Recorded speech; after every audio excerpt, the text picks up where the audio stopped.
Okay. Hey guys, this is a message just to all our friends and partners and those that know us around the world, just for the latest news on us and on EMS and on the things that we're facing just in terms of the way forward.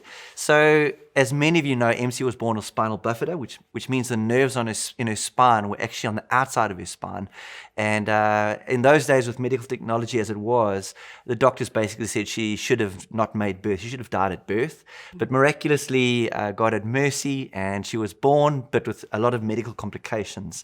So she's ended up with 20% of one kidney. Her bladder had to be removed as a little girl, and so she's grown up pretty much like it now, 52 years old, and is still a walking miracle.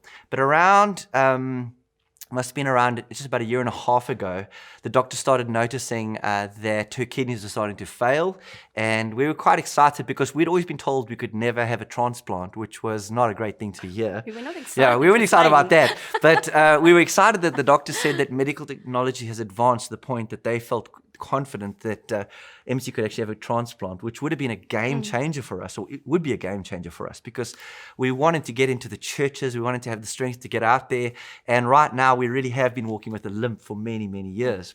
So we went through a whole lot of tests. Her sister has volunteered her kidney along with many others, who I must thank, so many of you that have just volunteered in love and said you're willing to give up one of your kidneys to give us life. And but her sister looks like she's be the best fit at the moment. And so we were very excited. About a month ago, met with the kidney specialists, and it looked like it was all guns go. All the initial tests were looking positive, and knowing EMS and knowing just our background medically, I'm very scared to put out any posts because there's always some complication. So anyway, it seemed so positive about a month ago that we put out a post on Facebook, kind of great news. MC's kidneys have failed. They'd been failed about 3 months before that, but the great news is that we are heading for a transplant, hopefully within the month. 1 or 2 minor tests left over, and very excited. And I think all over the world, people are like, yay, because this is going to be an amazing game changer for us. And then there were 1 or 2 minor tests that we flagged, 1 or 2 things that we wanted them to check out. And so the day after I posted that post, MC had to go through for a number of little final tests that looked like there shouldn't be any problems. And I'll let her give you the headlines of how that day went down. Okay, so I thought I'll book all the tests in one day because then it's all done. I'm so excited and I want to tick those boxes for the kidney transplant. Anyway, so off I went. I dropped my daughter at school. 7:30, I've got to be at the dentist because when you're about to have a kidney transplant, they check you out from top to head to toe. And dentist, to see if there's any underlying problems there. You can't have any infections or any place of thing that can go wrong later. They want no surprises when you're on the kidney, when you've had the transplant. Anyway, so Kevin, my dentist, he like goes, I'm sorry to tell you this, but I'm going to have to pull 2 teeth. So I was, okay, he says, it's not a problem right now, but it will become a problem later on, and we don't want to do it then when, when you have the kidney transplant. So I was like, oh, okay, well. As long as it's not the front tooth. I said to him, as long as it's not the front tooth. But anyway, it's not the front tooth, thank goodness. Anyway, so I drove away there thinking, okay, not good news, but it's fine. Anyway, so I'm driving off to my next appointment, the foot doctor. I get to the foot doctor and I get told I had to go for x-ray. He's so worried. And he said, no, because of my spina bifida and because of my nerve endings not working and I have no feeling in my feet, I've got this condition called Charcot, I think it's called Charcot, where basically my whole foot's collapsing. So my bones are crumbling, my heel's about to crumble. He says eventually... Multiple fractures. Because I don't feeling in my feet, I don't feel it. I didn't know. Anyway, and so he says... the problem with that is he's seen people when they keep on walking on their foot, then eventually, because they don't feel, the bones go through the foot, it sticks through the foot.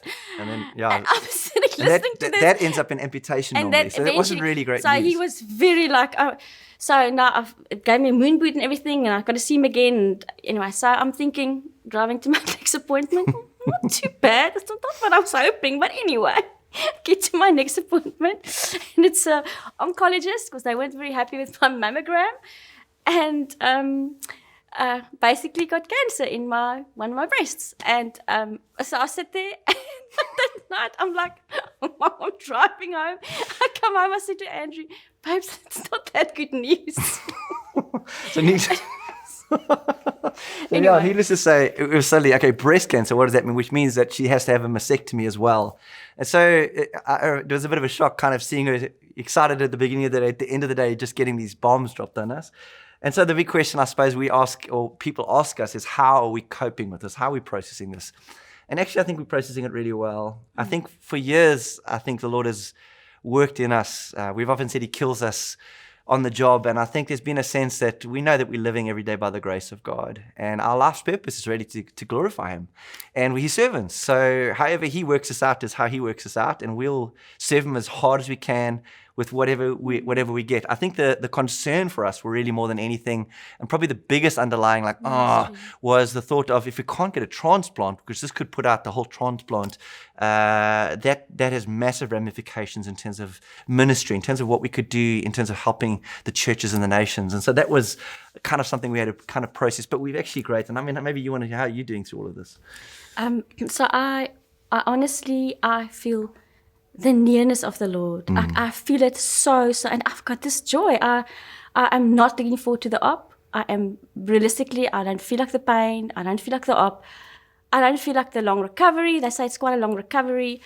I don't feel like having the op and then straight after having a big op, every second day to have to go to dialysis with the pumps and bandages and everything. I don't feel like that. And to be honest, I don't feel like it's bad. I've asked the Lord for his mercy so that he make it easy on me then. But I've got an incredible joy. It's like, I think this is what the Bible calls unexplainable and glorious joy. It's glorious joy. I can feel it. And I've had actually just a testimony of, it's been now 3 different people in the medical world, like the secretaries or the receptionists or the people that's working with me, different hospitals, different surgeons, that I've had on 3 different occasions, that the one lady said to me, "Why are you so happy? What is it about you?" She said, and I could say to her, "I'm a Christian, it's Jesus." And she said, one lady said, "I'm getting goosebumps because this is real." And when she said that, I thought, but this is the real thing. This grace is real. It's tangible. My little girl, the best thing is my girl, who sees me every day. She sees me 24/7. She said to me, "Mom, I don't know how you do it. How come, where's the strength?" And she said, "The joy. I won't be able to do that." And for me, that's just the biggest testimony, because his tangible presence, his grace, his joy is real. Another lady said to me, there was 3 of them. The one lady said to me, she started crying. She said to me, "What is it about you? Why are you so joyful?" And she had tears in her eyes. And I said to her, "I'm a Christian. It's Jesus. He's carrying me." And she started basically crying. And I just realized again that just the privilege when the Bible says, "Be prepared to give an answer to the hope that you have." And we have this hope.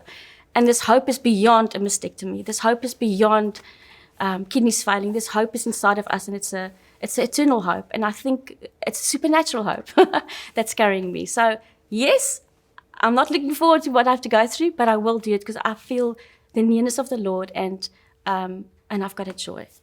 Yeah, so what that means for us now in terms of the transplant, obviously MC is going for a mastectomy, which is they're removing one of her breasts, and then they're going to have to try and reconstruct. And then in terms of her foot, we don't know what that means long term. We just got to kind of see how that pans out. She's wearing a moon boot, which means when she kicks me, it's... and now this time you'll see the bruises.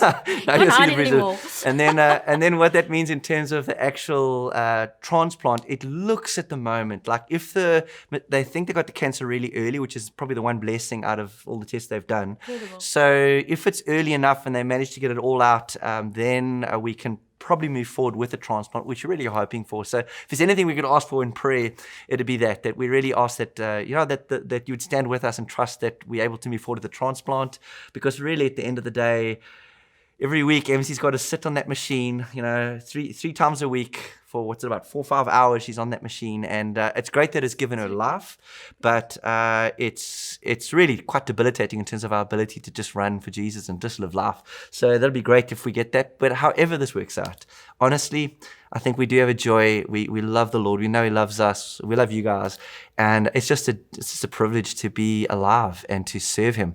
And when He does take us to be with Him, I think that's an even greater privilege. To be in the presence of the Lord is the point of it all. Yeah, you want to say something? I just want to maybe end with this. Like, know. years ago, before, when Andrew and I just met, how many years ago is that? Ugh, 28. 27, 28 years ago. Years ago, we decided we're going to get married. We knew each other for 10 days. We felt the Lord spoke. Well, we felt the Lord spoke, yeah, let's put it that way, because He did. But it was a very short time. And I remember we were so excited, and we went to this roadhouse place and to celebrate. And Andrew got out of the car and he walked to the auto bank to go and draw money. And I sat there, and all of a sudden I realized, I just got saved. I was just newly saved, so I was still very broken. I had lots of brokenness inside of me, rejection and things like everything that I've had to go through in my life. And as I sat there, I realized, oh my word, I haven't told him anything. We want to get married. He doesn't know. He doesn't know the doctor said I won't live long. He doesn't know that I've got, for goodness sake, I don't have a bladder. I mean, he doesn't know that I can never have children, because the doctor said you'll never be able to have children. So I sat there and I realized I have to tell him. I can't. And this is who I was in my brokenness. I would push you away before you push me away. Self-fulfilling prophecy, rejection, self-rejection. And I said, in my heart, I said, and I would have done it. I hardened myself, and I thought, I'm just going to distance myself from him. I cannot tell him. I can't tell him these things, and I cannot expose myself to be rejected again. I will not go there. And so I hardened myself in my heart, and I would have done it. I already planned in my head, like, how am I going to slowly I'll be nice to him, but I'll worm him out of my life, because I'm not going to go there. And, oh my word. Andrew, my word. This is how you know the Lord is near. He climbed into the car. He looked at me and he had this white as a ghost face. And he looked at me and he said to me, MC, I've got to ask you a question. And I said to him, what? And he said to me, the Holy Spirit asked me when I was standing at the auto bank, I've got to ask you this question. I said, what? He said, if I, Andrew, ever lose a body part, would you still love me?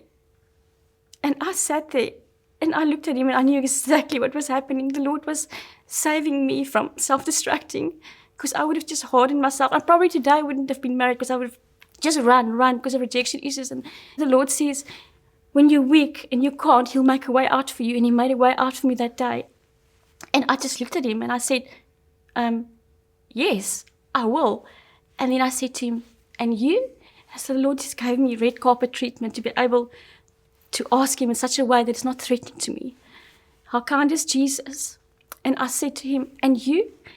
If I ever lose a body part, in that stage, I've lost my bladder and all of my kidneys. And he said, no, I would love you. He thought a bit about it, which I appreciated, because he was real about it.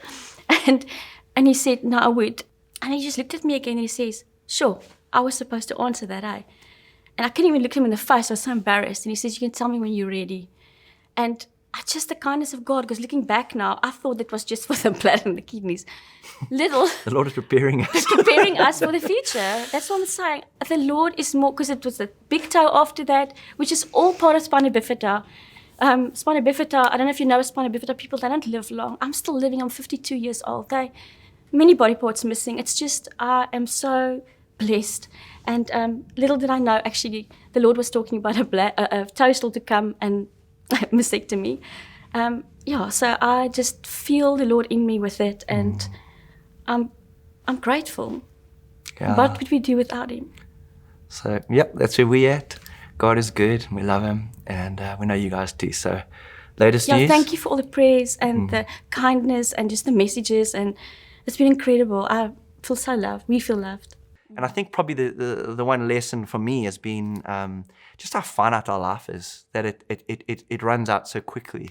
And we want to live everything that we can for the glory of God. We want Him to be the center of it all. And I hope for each one of you watching this is that you'll learn from these things and follow our example in these things. And let's live our lives for the glory of the King. And let's run this race together.